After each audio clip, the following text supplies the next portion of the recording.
Dulu ada desa yang namanya Desa Walandit. Desa itu masih daerah kekuasaan Kerajaan Majapahit. Di Desa Walandit hiduplah seorang pemuda bernama Daru.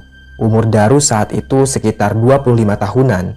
Dari kecil Daru punya kepribadian yang aneh. Dia mudah sekali marah, bahagia, dan sedih di waktu yang singkat. Kalau bahasa sekarangnya, si Daru ini punya mood yang swing banget lah. Makanya dari kecil dia dijauhi sama teman-temannya karena Daru sering banget buat masalah dan ujung-ujungnya berantem. Bahkan dia pernah nyelakain temannya sendiri pakai batu yang dia lempar ke kepala temannya. Wajar kalau semua teman-temannya Daru itu takut sama si Daru. Alhasil anak itu hanya main sendirian di belakang rumahnya. Bukan hanya anak-anak kecil yang menjauhi Daru, tapi orang-orang dewasa juga nggak mau deket-deket sama anak itu. Terutama kaum perempuan ya. Pas umur Daru menginjak 10 tahun, dia punya ketertarikan yang gak wajar pada perempuan. Setiap ada perempuan yang lewat di belakang rumahnya, pasti Daru kejar, lalu dia tepuk bokong perempuan itu. Beberapa orang yang jadi korban kenakalan Daru sempat mendatangi rumah anak itu dan protes ke kedua orang tuanya. Hal tersebut membuat kedua orang tuanya Daru malu bukan main. Makanya si Daru ini sering banget dipukulin sama bapaknya sendiri karena kenakalannya. Sedangkan ibunya Daru hanya bisa menangis melihat anaknya dipukuli oleh bapaknya sendiri.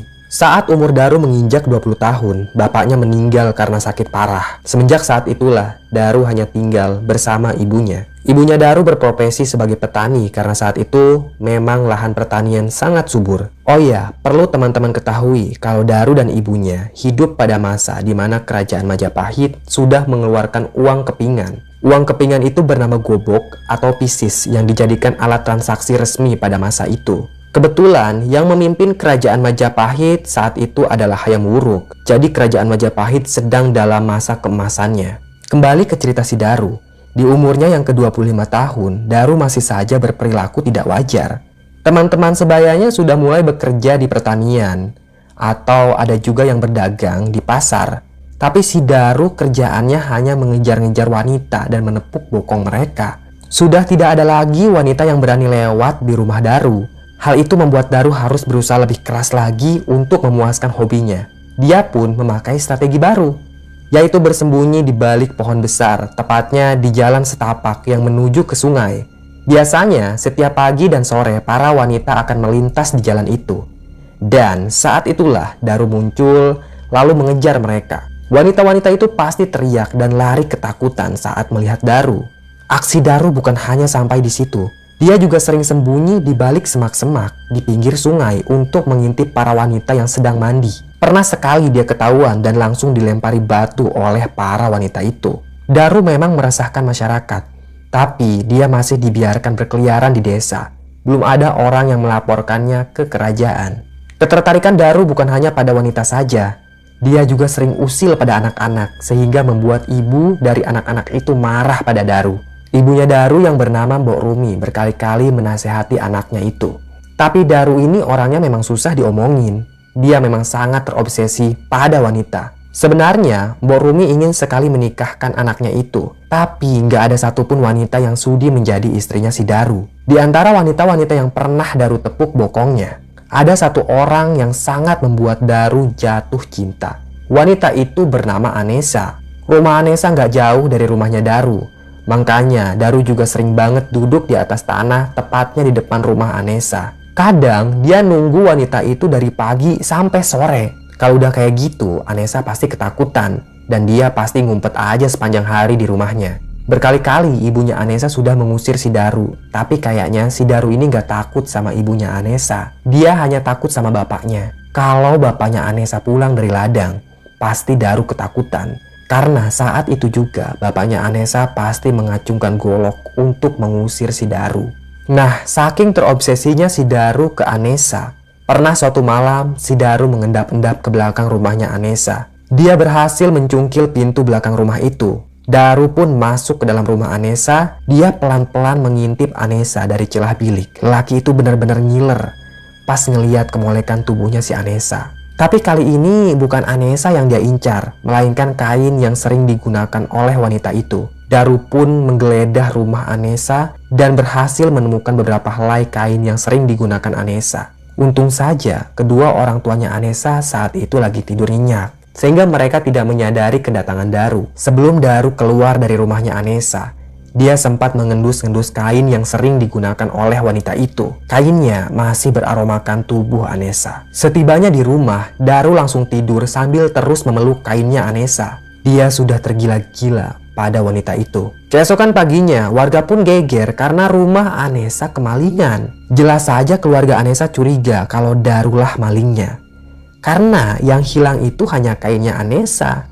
Sedangkan kepingan uang gobok yang diselipkan di lubung kayu tidak hilang sekeping pun. Maka pagi itu juga si Karta, bapaknya Anessa, mendatangi rumah Daru sambil membawa sebilah golok yang sudah ia asah. Karta akan menebas lehernya Daru kalau anak itu terbukti bersalah. Tanpa sopan santun lagi, Karta langsung menendang pintu rumahnya Daru. Mbok Rumi yang saat itu sudah tua sangat kaget melihat kemarahan Karta. "Daru, mana kain anakku?" tanya Karta. "Ada apa ini?" tanya Mbok Rumi. "Anakmu itu mencuri kainnya Anessa. Aku akan membunuhnya," bentak Karta. "Ampun Karta, jangan bunuh anakku," kata Mbok Rumi. Wanita tua itu langsung menangis. Dengan santai, Daru keluar dari dalam kamarnya. Entah apa yang ada di pikirannya Daru, dia malah nyengir sambil menatap Karta yang sedang marah besar. Karta menerobos masuk ke dalam kamarnya Daru. Dia menggeledah kamar itu untuk mencari kain anaknya yang hilang. Tapi anehnya, Karta tidak menemukan kain Anessa di sana. Dia langsung masuk ke kamarnya Mbok Rumi lalu menggeledah kamar itu. Tapi kain yang Karta cari tetap tidak ada. Dia pun menggeledah seluruh ruangan rumah Daru, namun hasilnya tetap nihil. "Kemana kain itu? Di mana kau sembunyikan kain anakku?" tanya Karta dengan wajah galak. Daru menggelengkan kepala. "Aku tidak mencurinya," jawab Daru sambil nyengir. Karena tidak ada bukti kalau Daru pencurinya, Karta pun pulang dengan perasaan kesal. Dia akan terus mencari tahu siapa pencuri kain anaknya itu. Asal teman-teman tahu ya, walau tingkah Daru seperti orang gila, tapi otaknya itu memang cerdas. Sebelum subuh, dia sudah menggali tanah di dapur, kemudian mengubur kain milik Anessa. Setelah dikubur, tanah itu ia timpa menggunakan tumpukan kayu bakar, sehingga Karta tidak dapat menemukan kain anaknya. Setiap malam, tanpa ketahuan ibunya, Daru menggali tanah itu, lalu mengambil kain Anessa. Kemudian dia tidur bersama kainnya si Anessa. Daru benar-benar mencintai Anessa. Dia sampai tergila-gila. Tapi tampaknya bukan hanya Daru saja yang tergila-gila pada Anessa. Semua bujangan di desa ini memang mengejar-ngejar Anessa karena kecantikan Anessa terbilang nomor satu lah di desa itu. Kulitnya putih, wajahnya cantik khas perawan Jawa. Tapi sayangnya, semua bujangan di desa itu harus patah hati karena Anessa sebentar lagi akan menikah dengan lelaki pilihannya. Lelaki itu bernama Adiguna. Berita pernikahan Anessa dengan Adiguna jelas membuat hati Daru hancur berkeping-keping. Dia benar-benar tidak terima kalau wanita pujaannya itu dinikahi lelaki lain. Maka di hari upacara pernikahan Anessa, Daru nekat menerobos masuk ke kerumunan. Dia ngacak-ngacak sesajen pernikahan, lalu membanting apapun yang ada di hadapannya. Tidak sampai di situ, Daru ternyata membawa sebuah keris yang sangat tajam peninggalan bapaknya. Keris itu ia tusukkan tepat di dada kirinya Adiguna, sehingga nyawa Adiguna tidak tertolong. 3 orang lelaki berbadan besar, termasuk bapaknya Anessa, menyeret Daru keluar rumah. Mereka langsung memukuli lelaki itu tanpa ampun. Wajah Daru bonyok, pelipis matanya sobek, darah keluar dari hidungnya. Semua lelaki yang menghadiri pernikahan itu, mereka juga ikut memukuli si Daru. Sampai Daru ini nggak sadarkan diri, alias pingsan. Melihat anaknya dipukuli, Mbok Rumi tidak bisa berbuat apa-apa. Dia hanya bisa menangis sambil memohon ampun pada warga agar anaknya itu tidak dipukuli. Setelah Daru pingsan, dia diseret menuju sebuah hutan. Itu hutan yang terkenal angker. Mereka mengikat tubuh Daru di batang pohon. Saat itu, Karta hendak menusukkan kerisnya ke dadanya si Daru. Tapi ada seorang warga yang menahan tubuhnya Karta. "Sabar dulu, lebih baik Daru kita bawa ke pengadilan. Dia pasti dijatuhi hukuman mati dengan cara yang lebih menyakitkan." Begitu kata salah seorang warga. Ada benarnya juga, kalau Daru dibawa ke pengadilan, pasti dia dijatuhi hukuman mati dengan cara yang sangat menyakitkan. Maka hari berikutnya saat Daru siuman, dia dibawa menghadap sang raja. Daru pun dijatuhi hukuman mati karena terbukti bersalah telah membunuh Adiguna. Biasanya menurut kitab Undang-Undang Majapahit, kitab itu biasa disebut Kutara Manawa. Hukuman mati dilakukan dengan cara menusukkan keris ke dada terpidana hingga terpidana itu tewas. Tapi metode hukuman mati yang diterima Daru berbeda. Atas tuntutan pihak keluarga Adiguna, maka Daru akan diadu dengan harimau Jawa sebagai bentuk eksekusi mati. Sudah bisa dibayangkan kalau metode hukuman mati seperti itu sangat menyiksa si terpidana. 3 hari berikutnya, semua warga sudah berkumpul di alun-alun. Mereka ingin menyaksikan penyiksaan si Daru. Prajurit kerajaan sudah membuat sebuah kandang dari bambu yang cukup luas. Bentuk kandang itu melingkar. Nantinya, Daru akan bertarung dengan harimau Jawa di kandang itu. Warga hanya bisa mengintip pertarungan Daru dengan harimau dari celah bambu. Mereka sudah tidak sabar ingin melihat penderitaannya si Daru. Pagi sekali, beduk sudah ditabuh. Semua warga bersorak. Mereka senang karena eksekusi akan segera dimulai. Daru dikawal oleh 3 prajurit berbadan kekar. Kedua tangan dan kaki Daru diikat. Setelah berada di dalam kandang, tali yang mengikat tangan dan kakinya Daru dilepas. Saat itu juga, wajah Daru benar-benar ketakutan. Warga yang mengintipnya dari celah bambu, mereka tidak berhenti menyumpahi si Daru.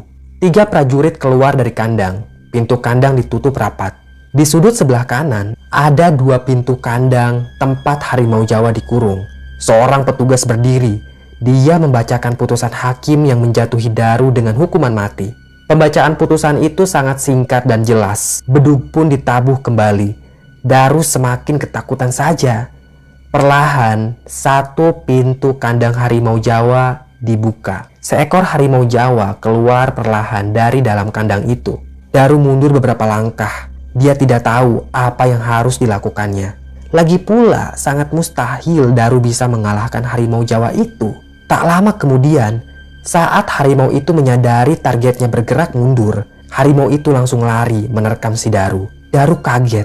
Dia sempat tersungkur dan dengan refleks tangannya Daru itu mencengkram sebuah batu yang ukurannya sekepalan tangan orang dewasa. Daru langsung menghantamkan batu itu tepat di kepala si harimau. Seketika, Daru pun lepas dari cengkeraman harimau. Melihat perlawanan yang dilakukan Daru, petugas pun langsung mengeluarkan harimau kedua dari dalam kandang. Harimau itu keluar dengan sangat ganas sambil meraung-raung. Daru kini dikepung 2 harimau sekaligus. 1 harimau melompat ke arahnya dan mencakar wajah Daru dengan sangat brutal. Daru pun berteriak kesakitan, darah segar membasahi wajahnya. Tak butuh waktu lama, Daru pun tewas karena lehernya digigit oleh harimau. Darah mengucur di leher Daru. Urat-uratnya putus, tenggorokannya keluar. Kedua harimau itu dengan lahap memakan tubuhnya Daru. Beberapa saat kemudian, setelah tubuh Daru kerontang, tinggal tulang dan sisa daging, 3 orang prajurit memanah kedua harimau itu sampai tewas. Tulang belulang Daru tidak dikubur, melainkan dibawa ke hutan angker, lalu dibuang begitu saja di bawah pohon besar. Warga berdatangan ke pohon itu, lalu meludahi tulang belulangnya Daru. Lain halnya dengan Mbok Rumi, dia hanya bisa menangisi nasib anaknya itu di bawah pohon. Mbok Rumi sangat sedih karena Daru adalah anak satu-satunya. Dari dulu Mbok Rumi ini sulit sekali punya anak. Hingga akhirnya dia hamil di usia 38 tahun. Waktu itu dia sangat senang karena melahirkan bayi laki-laki. Perlu diketahui oleh teman-teman, kalau Mbok Rumi tidak sembarangan bisa punya anak. Dia pernah melakukan pemujaan demit di hutan angker. Hingga akhirnya dia berhasil punya keturunan. Dan saat ini Mbok Rumi tidak menyangka kalau nasib anak satu-satunya itu sangat malang. Dan malamnya Mbok Rumi bermimpi didatangi demit yang pernah ia puja. Demit itu menyuruh Mbok Rumi untuk melakukan sajenan di bawah pohon angker tempat tulang Daru dibuang. Kata demit itu, Mbok Rumi harus melakukan sajenan selama 30 hari. Maka dia bisa bertemu kembali dengan anaknya yang sudah meninggal. Hari berikutnya, Mbok Rumi pun menuruti perintah demit itu. Setiap sore, dia menyediakan sajenan di bawah pohon tempat tulang anaknya dibuang. Dan di hari ke-30, hal aneh mulai terjadi. Mbok Rumi melihat ada asap mengepul tepat di bawah batang pohon itu. Perlahan asap itu hilang dan tampaklah sosok Daru di hadapan Mbok Rumi. Wajah Daru pucat, tatapannya kosong, tubuhnya mengeluarkan aroma melati yang sangat menyengat. Mbok Rumi langsung memeluk anaknya itu sambil menangis. Dia mengajak anaknya untuk pulang. Tapi tampaknya sosok Daru itu tidak mampu untuk berjalan. Sesekali ia jatuh saat melangkahkan kakinya. Mbok Rumi mencoba untuk menggendong Daru dan ternyata tubuh anaknya itu terasa sangat ringan. Sehingga dengan mudah dia mampu menggendong anaknya. Di perjalanan pulang sambil menggendong anaknya, Mbok Rumi melantunkan tembang menggunakan bahasa Jawa kuno. Sementara anaknya itu diam saja. Setibanya di desa, warga heran kenapa Mbok Rumi ngomong sendirian. Mereka tidak melihat wujud Daru yang sedang digendong oleh Mbok Rumi. Hanya Mbok Rumi lah yang dapat melihat sosok anaknya itu. Setiap hari Mbok Rumi bertingkah seperti orang gila. Anaknya itu sekarang sudah bisa diajak berkomunikasi. Warga melihat Mbok Rumi sering ngomong sendirian, baik itu di dalam rumah atau di halaman rumah. Mbok Rumi senang saat tahu kalau warga tidak bisa melihat wujud Daru. Dengan begitu, tidak ada lagi yang bisa menyakiti anaknya. Tabiat Daru memang tidak berubah, dan tentunya dia masih cinta pada Anesa.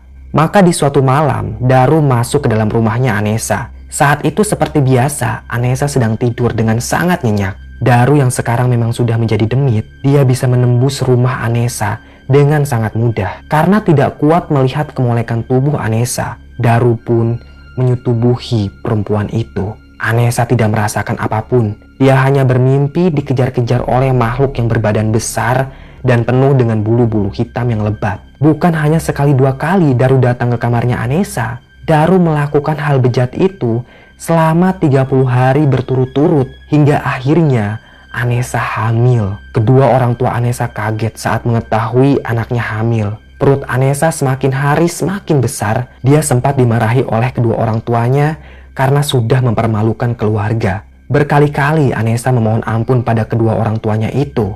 Anesa benar-benar tidak mengerti kenapa tiba-tiba dia bisa hamil. Padahal dia tidak pernah melakukan hubungan intim dengan siapapun. Karena tidak kuat menahan malu, Anesa pun tidak pernah keluar dari dalam rumahnya. Dan selama kehamilannya itu, Daru sering sekali mendatangi kamar Anesa. Dia mengelus-ngelus perut Anesa. Daru tidak sabar ingin segera melihat anaknya lahir. 9 bulan kemudian, tengah malam Anesa meringis kesakitan. Dia memegangi perutnya yang besar itu. Bapaknya Anesa langsung pergi untuk memanggil dukun beranak. Tak lama kemudian, bapaknya Anesa kembali dengan membawa seorang dukun beranak. Malam itu terasa panjang bagi Anesa. Dia mempertaruhkan nyawanya demi melahirkan jabang bayi itu. Anehnya, jabang bayi yang ada di dalam perut Anesa susah sekali keluar. Anesa sudah mulai kelelahan. Si dukun terus mengurut perut Anesa dan memberi saran agar wanita itu tidak menyerah. Dan dalam sekali hentakan nafas saja, akhirnya dia bisa mengeluarkan sesuatu yang membuat perutnya besar selama 9 bulan. Tapi ada kejadian aneh. Yang keluar itu cuma tali ari-arinya aja. Sementara jabang bayinya nggak ada. Semua orang yang ada di sana kaget melihat kejadian itu. Perut Anesa sudah kempis, tapi tidak ada bayi yang keluar dari perut itu. Anesa sampai pingsan dengan apa yang disaksikannya. Soalnya dia hanya mengeluarkan tali ari-arinya aja. Entah kemana perginya makhluk yang membuat perutnya itu membesar selama 9 bulan. Semua orang yang ada di ruangan itu tidak menyadari kalau jabang bayi yang keluar dari perutnya Anesa itu sudah dibawa oleh si Daru. Wujud bayi itu sangat mengerikan. Dia berbulu tebal, bermata merah menyala, dan bertaring. Bayi itu sudah bisa jalan dengan lincah. Daru membawa anaknya ke hutan keramat dan membiarkan anaknya tinggal di sebuah pohon besar. Beberapa bulan kemudian, setelah Daru bosan dengan Anesa, lelaki itu mulai menjamah para perawan lain di desa tersebut. Sehingga dalam waktu beberapa bulan saja, ada 43 wanita lainnya yang hamil secara tidak wajar. Warga pun melaporkan kejadian aneh itu ke kerajaan. Para petinggi kerajaan memanggil semua orang sakti, atau dalam istilah sekarangnya itu dukun ya. 20 orang dukun berhasil dikumpulkan oleh kerajaan. Dukun-dukun itu berasal dari desa yang berbeda Namun masih dalam kawasan Majapahit, sang raja memerintahkan kepada para dukun itu untuk mencari tahu penyebab kehamilan para perempuan di desa Walandit. Sesuai perintah raja, mereka pun langsung melakukan beberapa ritual selama 10 hari 10 malam. Alhasil, para dukun itu bisa mengetahui kalau ada demit yang berkeliaran di desa Walandit. Mereka juga sudah tahu kalau demit itu tinggal di rumahnya Mbok Rumi. Sebelum penyergapan dilakukan, 20 orang dukun itu memagari desa Walandit dengan ajian-ajian sakti agar demit itu tidak bisa kabur. Setelah itu mereka langsung mendatangi rumah Mbok Rumi. Dan benar saja, salah satu dari dukun itu melihat ada sosok Daru sedang duduk di kamarnya. Segera dukun itu membaca mantra-mantra lalu meniupkannya ke arah si Daru. Daru berubah wujud menjadi makhluk yang bertubuh tinggi, besar, dan berbulu hitam lebat. Wujud Daru yang sangat mengerikan itu kini dapat dilihat oleh semua orang. Daru diikat dengan tali, lalu dia diarak di sepanjang desa. Si Daru ini diserahkan ke kerajaan. Sang raja memerintahkan agar sosok mengerikan itu langsung dimusnahkan agar tidak mengganggu ketentraman Majapahit. Sesuai perintah raja, para dukun pun langsung memusnahkan Daru dengan mantra-mantra yang sangat mematikan. Raja juga menyuruh agar semua wanita yang sedang hamil secara tidak wajar berkumpul di keraton. 43 wanita berkumpul dan mereka semua sedang hamil tua. Mereka ditempatkan di ruangan yang sama dan ruangan itu sudah dipagari oleh mantra-mantra. Sehingga ketika makhluk keturunan Daru itu lahir, mereka tidak akan bisa lari kemana-mana. Beberapa hari setelah mereka dikumpulkan, akhirnya para wanita itu melahirkan. Dan sama seperti yang dialami Anesa, yang keluar dari perut mereka hanya tali ari-arinya saja. Sementara jabang bayinya nggak tahu kemana. Untung aja dukun-dukun itu sakti. Mereka berhasil menangkap bayi demit yang berlarian ke sana kemari di ruangan itu. Lalu bayi-bayi demit itu dimusnahkan dengan mantra yang sangat ampuh. Setelah pemusnahan keturunan Daru, desa Walandit hidup dengan aman, damai, dan tentram. Tidak ada lagi makhluk gaib yang mengganggu mereka. Kemunculan makhluk besar berbulu hitam itu memang menggemparkan Majapahit. Sehingga makhluk itu akhirnya dinamakan Gendarva, yang berasal dari bahasa Sanskerta. Istilah Gendarva itu untuk menggambarkan makhluk berwujud besar dan berbulu hitam. Namun semakin lama istilah Gendarva mengalami pergeseran kata menjadi genderuwo karena dipengaruhi oleh perkembangan bahasa Jawa. Tapi tunggu dulu, cerita ini belum selesai. Memang desa Walandit sudah aman dari gangguan genderuwo. Mbok Rumi juga sudah meninggal karena sakit parah. Anesa juga sudah menikah dengan pria yang sangat tampan. Para dukun itu juga sudah kembali ke desanya masing-masing. Tak pernah terdengar lagi teror genderuwo di Majapahit. Semuanya aman dan damai. Tapi bagaimana dengan nasib anaknya Daru yang lahir dari rahim Anesa? Anak genderuwo itu sempat dibawa Daru ke hutan angker. Dan ternyata anak itu masih hidup di dalam hutan. Dia gemar sekali memakan burung gagak. Itu makanan kesukaannya. Dia tinggal di pohon besar selama berpuluh-puluh tahun dan tidak pernah meninggalkan hutan itu. Namun pada suatu hari, saat kerajaan Majapahit sudah bubar dan berganti dengan kerajaan-kerajaan Islam, datanglah seorang petapa ke hutan angker itu. Si petapa itu bernama Jamad. Dia adalah lelaki yang sangat miskin dan sedang melakukan ritual pesugihan. Jamad ingin kaya raya karena sudah tidak kuat dihina oleh orang-orang. Sudah berhari-hari Jamad jalan kaki.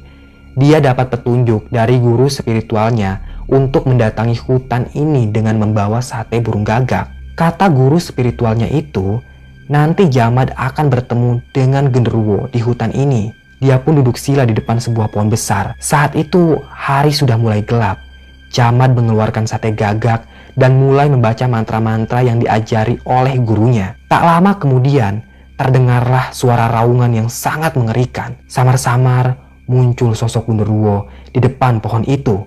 Jamad menggendong genderuwo itu dan membawanya pulang. Ia memelihara si genderuwo dan memberinya sajenan setiap hari. Jamad juga memberi makan genderuwo itu dengan sate burung gagak kesukaannya. Semakin lama kekayaan Jamad semakin bertambah karena si genderuwo itu. Sementara itu genderuwo yang dipelihara Jamad semakin meresahkan warga.